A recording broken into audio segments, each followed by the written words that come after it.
अगर आपको कॉन्स्टिपेशन का मसला या डायरिया का मसला, स्टमक अपसेट रहता है, कभी कॉन्स्टिपेशन कभी डायरिया, ये सारी प्रॉब्लम्स हैं, तो आज की वीडियो में मैं आपको 5 ऐसे गट फ्रेंडली फूड्स के बारे में बताने जा रही हूँ जिनको लेने से आपके सारे इश्यूज रिजॉल्व हो जाएंगे।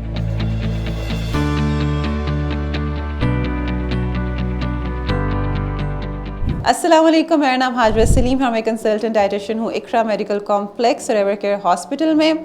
आज हम बात करेंगे 5 ऐसे फूड्स के बारे में जो गट फ्रेंडली हैं and they are very good for your gut health. सबसे पहले हम बात करेंगे जो सबसे नंबर 1 पे फूड आता है, दैट इज़ दही। दही को हम एक्चुअली बहुत फॉर ग्रांटेड लेते हैं, इसलिए क्योंकि हमें उसके बेनिफिट्स का पता ही नहीं है।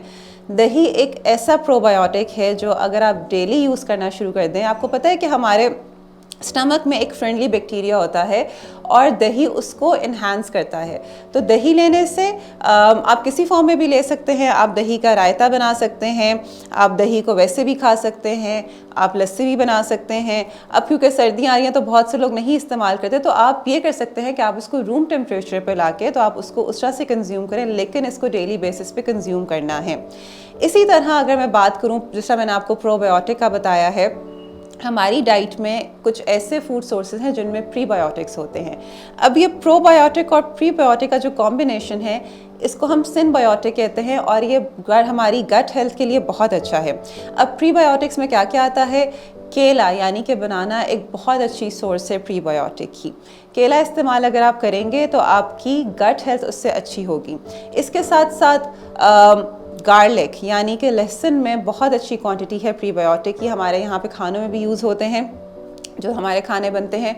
कोशिश करें कि इसका इस्तेमाल ज़्यादा से ज़्यादा करें। लगता है बाजार के खाने बहुत खाते हो। जी डॉक्टर साहब, मैं ये मेडिसिन प्रिस्क्राइब कर रहा हूँ, वो आप ले लेना। अब कोई भी मसला हो तो मरहम से डॉक्टर की ऑनलाइन कंसल्टेशन बुक करो, क्योंकि डॉक्टर से बात होगी अब घर पर। इसके साथ साथ प्याज में बहुत अच्छी क्वांटिटी है प्रीबायोटिक की। अब ये खाने आप देखें कि हम लोग अपने खानों में भी इस्तेमाल करते हैं, हमारे घर में भी ये चीज़ें मौजूद हैं, लेकिन हम लोग उसका डेली बेसिस पर अगर इस्तेमाल करना शुरू कर दें, आप सलाद में डाल लें, प्याज डाल लें, तो ये बहुत अच्छा एक कॉम्बिनेशन बन जाएगा जो आप ले सकते हैं। साथ में रायता ले लें, आप दही में प्याज डाल दें। जब आप दही में प्याज डाल देंगे तो ये एक प्रीबायोटिक और प्रोबायोटिक का कॉम्बिनेशन बन जाएगा जो आपकी गट हेल्थ के लिए बहुत अच्छा है। इसके साथ साथ हाई फाइबर फूड, जिन जिन फूड्स में फाइबर ज़्यादा है वो लेने से आपकी गट जो है वो बहुत हेल्दी रहती है और ये बहुत ज़रूरी है आपकी जो इंटेस्टिन्स हैं उसके लिए। अब इसमें हाई फाइबर फूड में जिस तरह मैं हमेशा कहती हूँ, जिस तरह मैंने आपको ये बताया है कि आपने सलाद लेना है। अब इसमें आप खीरा ले लें, टमाटर ले लें, प्याज ले लें, इन सबको मिक्स कर लें और उसके बाद फिर जब आप इसको लेंगे तो इसका एक प्रॉपर जब आप कॉम्बिनेशन लेंगे और इसके अंदर आप दही भी डाल सकते हैं, तो इस तरह के कॉम्बिनेशंस कोशिश किया करें, डेली अपनी डाइट में ऐड करें।